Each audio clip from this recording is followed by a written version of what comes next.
On va maintenant écouter notre invité principal, donc Monsieur Achak Ibn Oumar, qui est en lien avec nous.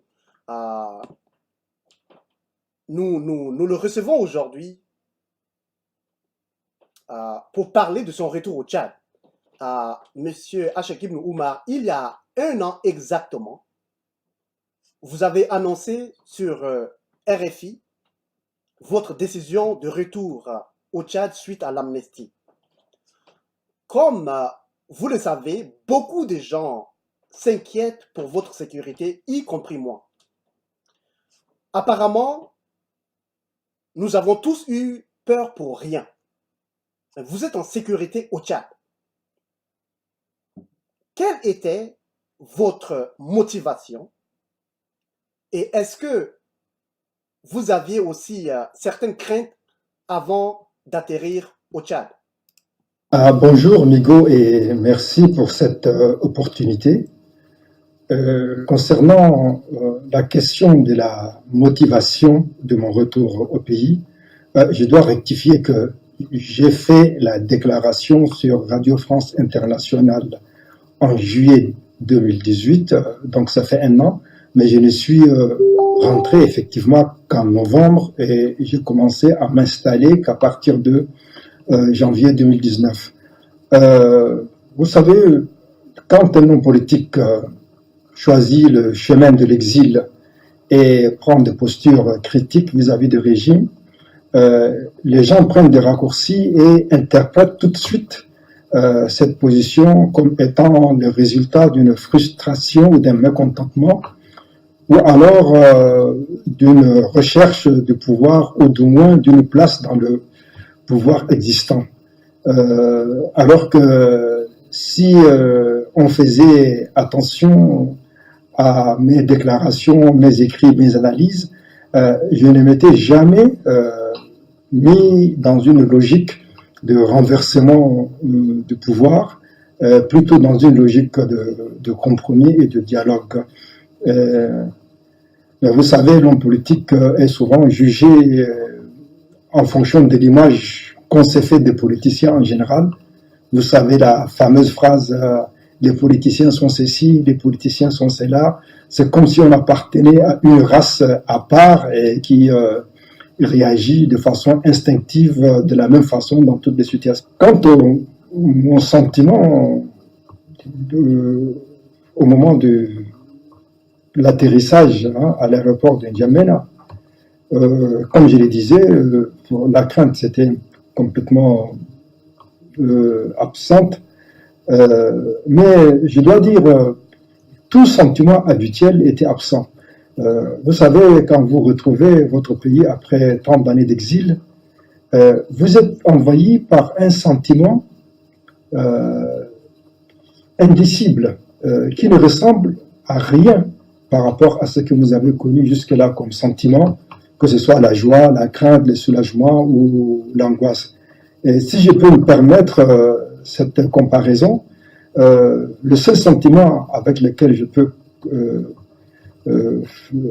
faire une similitude avec la retrouvaille au pays, c'est le coup de foudre amoureux qu'on reçoit au sortir de l'adolescence. Je ne sais pas si vous comprenez. Vraiment, sans plaisanter, c'est de cet ordre-là.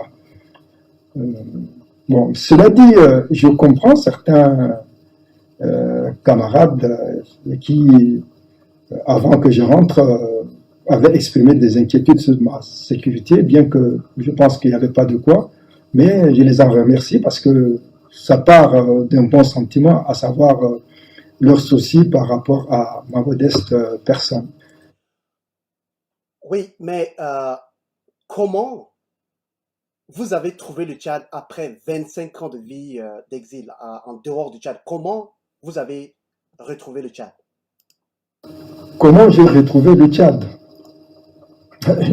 J'ai presque envie de dire que je n'ai pas retrouvé le Tchad. J'ai retrouvé un autre pays qui s'appelle le Tchad, mais qui n'est pas du tout le pays que j'ai laissé. Les changements sont tellement nombreux que je ne peux pas les citer. Il y a évidemment l'évolution démographique naturelle. Quelqu'un avait dit que le visage de l'humanité change tous les 25 ans. Bah, les jeunes deviennent adultes, les adultes deviennent vieux, les vieux, la plupart décèdent. Donc il y a déjà ces changements biologiques, si j'ose dire. Au niveau spatial aussi, la ville a connu une extension tentaculaire, de nombreux nouveaux quartiers totalement inconnus. Et les anciens quartiers aussi sont devenus pour moi méconnus parce que ils ont été éventrés par des artères pour faciliter la circulation qui devenaient très denses, à tel point que je dois vous dire que au vu de comment les gens conduisent en Yémen, je n'ai jamais osé prendre le volant.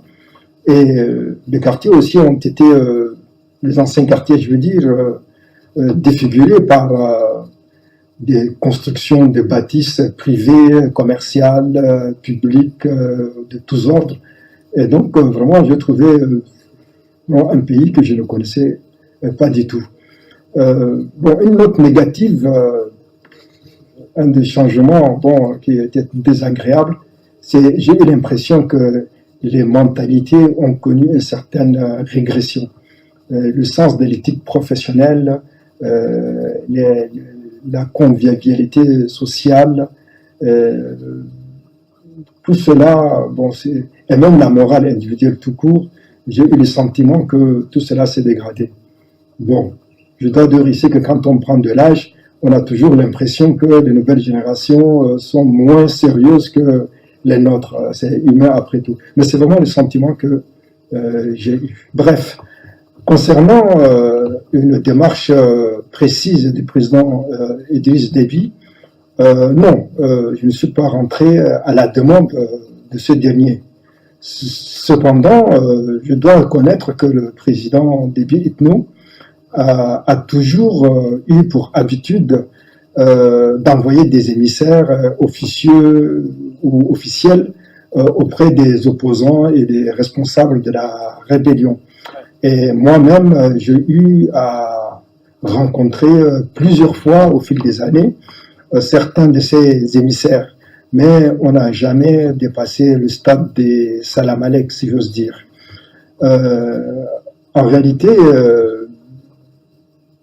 ce qui m'a motivé, c'est que à la base, mon départ du Tchad était pas lié à une frustration politique ou à une ambition quelconque, mais c'était uniquement pour des soucis de sécurité.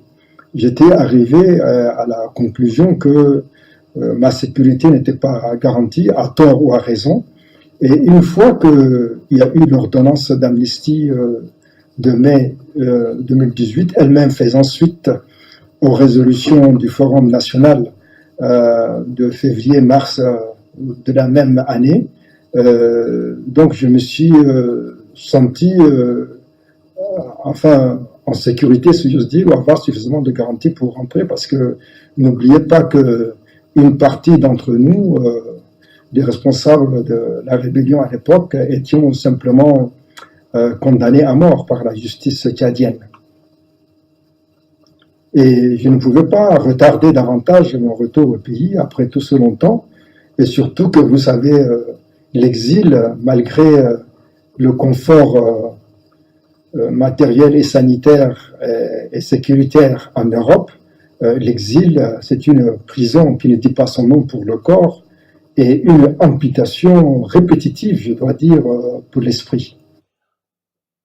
Oui, mais il y a beaucoup de choses dans ce que vous dites et aussi, c'est ça, la question qu'on se posait même quand je vous ai contacté aussi pour préparer cette émission, c'était de savoir est-ce qu'il y a une crainte réelle de retourner au Tchad parce que le régime, connaissant le régime d'Idriss Déby, et aussi est-ce que d'autres exilés politiques, est-ce qu'ils ont suivi aussi votre exemple? Maintenant, concernant les craintes, vous savez, à un certain niveau d'engagement, la notion de crainte, vous devez complètement l'évacuer. C'est vrai, quand vous sentez qu'il y a une menace précise, visible et imminente, vous devez être prudent. Mais sinon, si on veut rester dans la crainte, on ne s'engage pas en politique ou on ne s'engage pas tout court dans n'importe quel domaine parce qu'il n'y a pas de garantie à 100%. Suivre mon exemple, je ne pense pas que le problème se pose en ces termes. Je pense qu'il appartient à chacun de faire son examen de conscience et de prendre la décision qu'il pense la plus conforme aux nécessités de l'heure. Et moi, dès le départ, j'avais bien précisé que je n'étais le porte-parole de personne, ni groupe, ni mouvement, et je ne faisais appel à personne pour suivre mon exemple, parce que même votre propre enfant en politique, il doit avoir totalement la liberté de choix, quitte à ce que ce soit contraire à celui des parents. Et de toute façon, je n'ai aucune légitimité pour le faire. Cela dit, je dois dire que j'ai fait quand même une analyse de la situation nationale et régionale et internationale. Je ne suis pas rentré simplement pour des raisons de sécurité personnelle. Et je suis arrivé à la conclusion que, indépendamment de ma situation personnelle,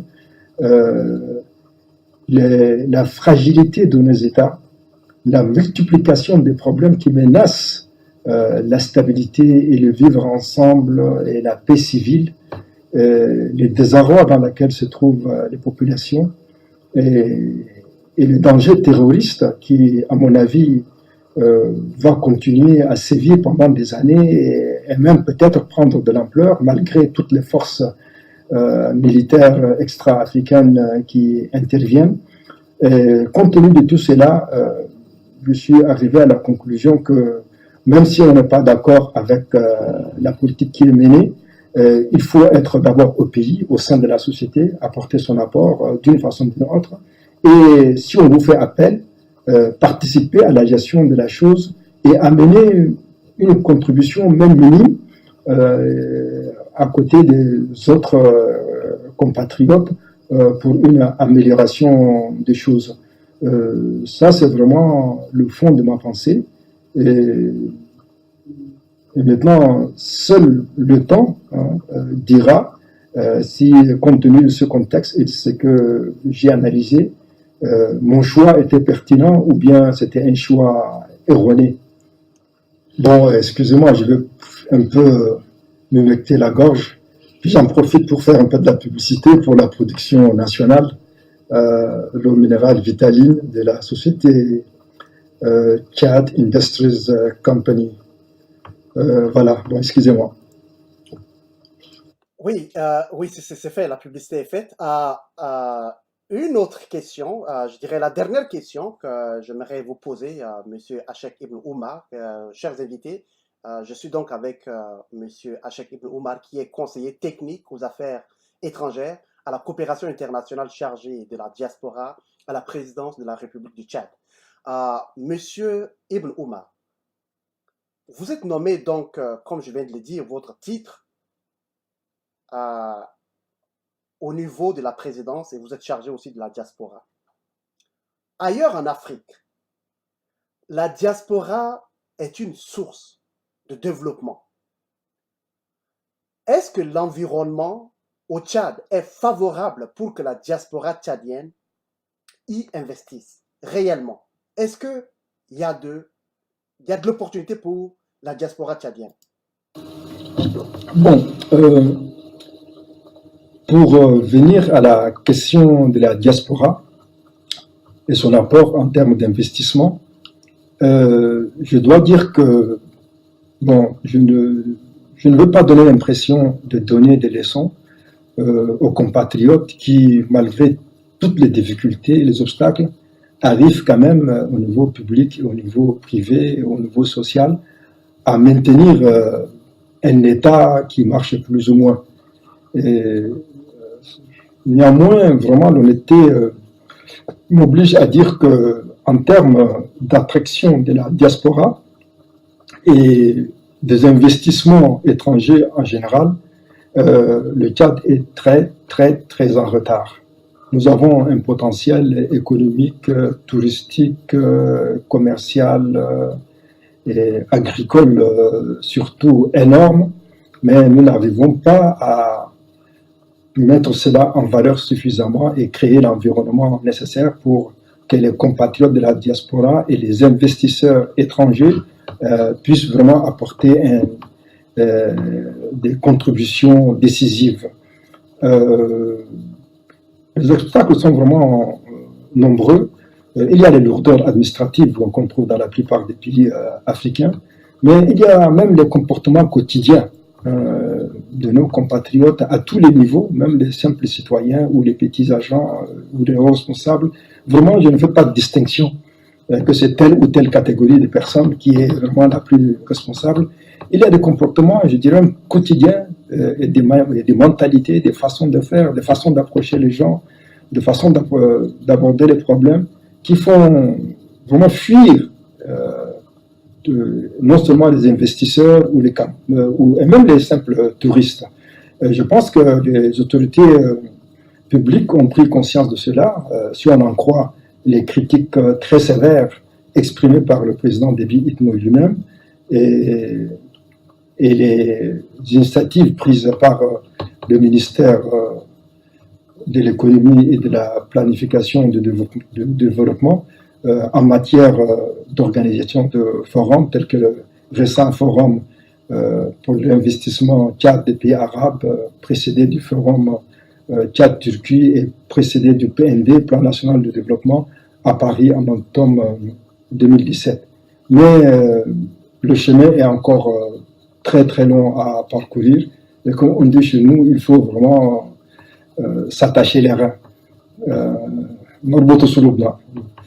Et enfin, excusez-moi de le dire, la diaspora tchadienne aussi n'est pas assez dynamique en termes de lien avec le pays, d'action sociale et économique, et d'action civique en comparaison avec les diasporas d'autres pays africains qui ont un profil socio-économique comparable au nôtre.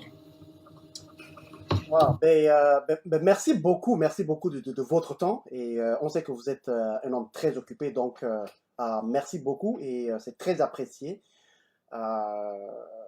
Comme je l'ai dit, on aime les hommes politiques qui acceptent de sortir de leur zone de confort pour répondre aux questions, éclairer les citoyens.